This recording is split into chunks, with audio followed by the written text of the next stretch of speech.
Bismillahirrahmanirrahim. Assalamualaikum warahmatullahi wabarakatuh. Syukur alhamdulillah kita bisa berjumpa lagi di channel ini.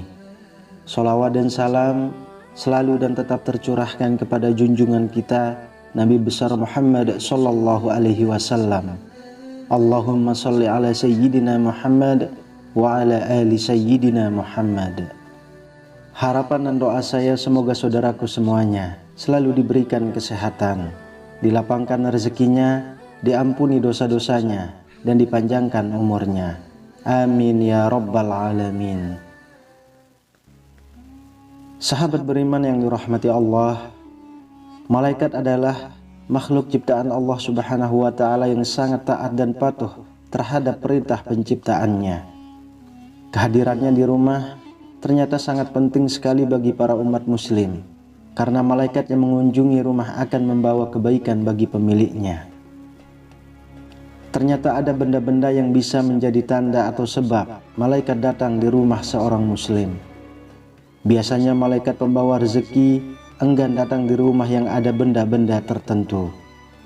Tapi sebaliknya, kalau ada benda ini di rumah kita, maka malaikat sangat senang sekali tinggal di rumah tersebut. Sahabat beriman yang dirahmati Allah, rezeki merupakan anugerah yang diberikan oleh Allah subhanahu wa ta'ala kepada setiap makhluk hidup di alam dunia. Rezeki merupakan anugerah yang diberikan oleh Allah subhanahu wa ta'ala kepada setiap makhluk hidup. Secara umum, rezeki tidak hanya berbentuk harta benda saja, seperti uang dan perhiasan, namun juga bisa berupa hal yang lain. Misalnya berupa anugerah anak, kesehatan, umur yang panjang, dan kebahagiaan menjalani hidup. Namun sebagian besar orang masih menganggap bahwa rezeki yang paling utama yang diberikan oleh Allah subhanahu wa ta'ala itu adalah berbentuk uang. Maka dari itu, banyak orang yang selalu berdoa untuk diberikan kelancaran rezeki, berupa dimudahkan dalam bekerja. Allah subhanahu wa ta'ala membagikan rezeki melalui malaikatnya, yaitu malaikat rahmat, yang tugasnya membagikan rezeki, seperti malaikat Mikail. Sahabat beriman yang dirahmati Allah, kali ini saya akan menjelaskan beberapa benda yang bisa mengundang malaikat pembawa rezeki masuk ke dalam rumah kita. Ternyata malaikat rahmat juga, seperti malaikat Mikail, akan membagikan rezeki dengan cara masuk ke rumah-rumah. Ada satu tanda untuk rumah yang sering dikunjungi oleh malaikat Mikail yang mungkin jarang orang-orang sadari. Padahal itu merupakan sebuah anugerah yang harus dijaga dan dilestarikan agar rezeki semakin mudah. Adapun tanda rumah yang sering dikunjungi malaikat yaitu terlihat dari kebersihan dan kenyamanannya. Selain bersih, tanda rumah sering disinggahi malaikat itu juga yang selalu digunakan untuk berzikir. Di tempat yang tidak pernah digunakan untuk berzikir dan tidak pernah dibersihkan, maka yang turun adalah golongan jin. Ada juga benda-benda sekitar kita yang bisa membuat malaikat betah di rumah. Lalu benda apakah itu?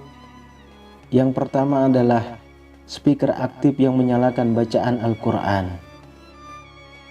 Apabila speaker aktif diputar terus-menerus, dipastikan malaikat akan datang ke tempat tersebut, sehingga rezeki pemilik rumah akan dilancarkan oleh Allah subhanahu wa ta'ala.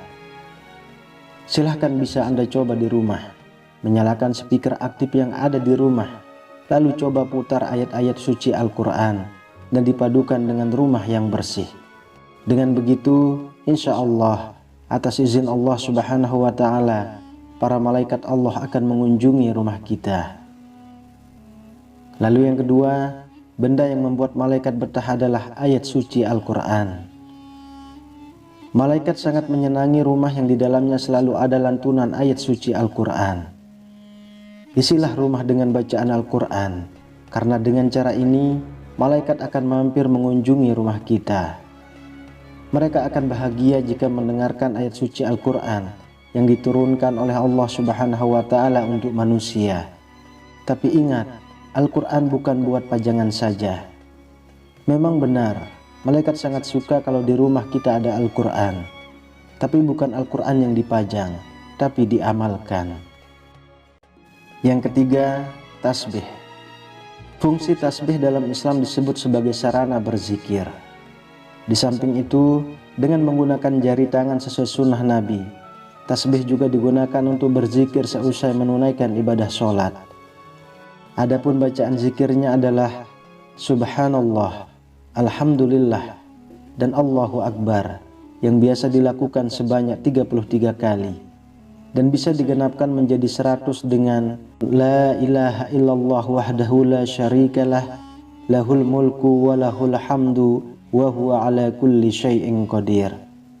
Maka Rasulullah sallallahu alaihi wasallam bersabda, barang siapa yang mengucapkan subhanallah setiap selesai sholat 33 kali, Alhamdulillah 33 kali, dan Allahu Akbar 33 kali, yang demikian jumlahnya 99, dan menggenapkan yang menjadi 100 dengan La ilaha illallah wahdahu la syarikalah, lahul mulku wa lahul hamdu wa huwa ala kulli syai'in qadir, maka akan diampuni semua kesalahannya sekalipun seperti buih lautan.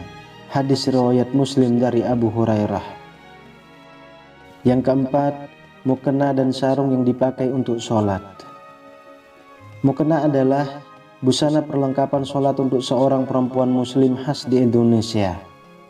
Sebenarnya dalam Islam tidak ada kaidah terperinci perihal pakaian seperti apa yang seyogyanya biasanya digunakan untuk sholat. Yang ada hanyalah prinsip-prinsip umum bahwa busana untuk sholat hendaknya menutupi aurat dan bersih dari noda atau kotoran. Mukena adalah komoditas budaya di Indonesia.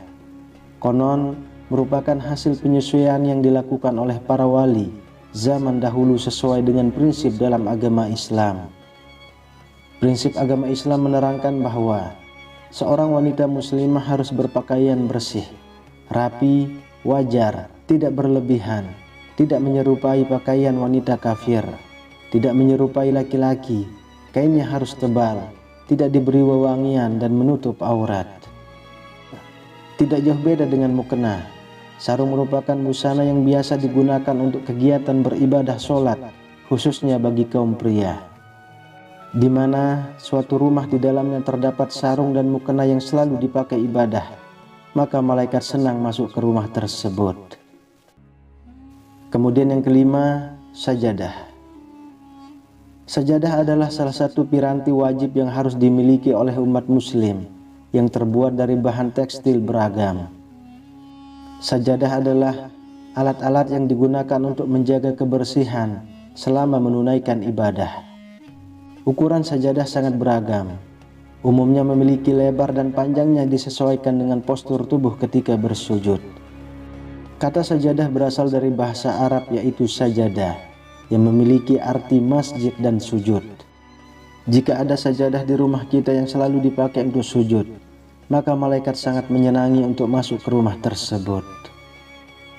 Sahabat beriman yang dirahmati Allah, itulah beberapa benda yang tidak boleh dibuang, terutama kalau benda tersebut masih berfungsi dengan baik, agar malaikat rahmat senang mendatangi rumah kita dan selalu mengaminkan doa-doa kita setiap harinya. Wallahu a'lam bissawab. Demikian yang bisa saya bagikan, semoga bermanfaat untuk kita semua. Amin ya rabbal alamin. Assalamualaikum warahmatullahi wabarakatuh.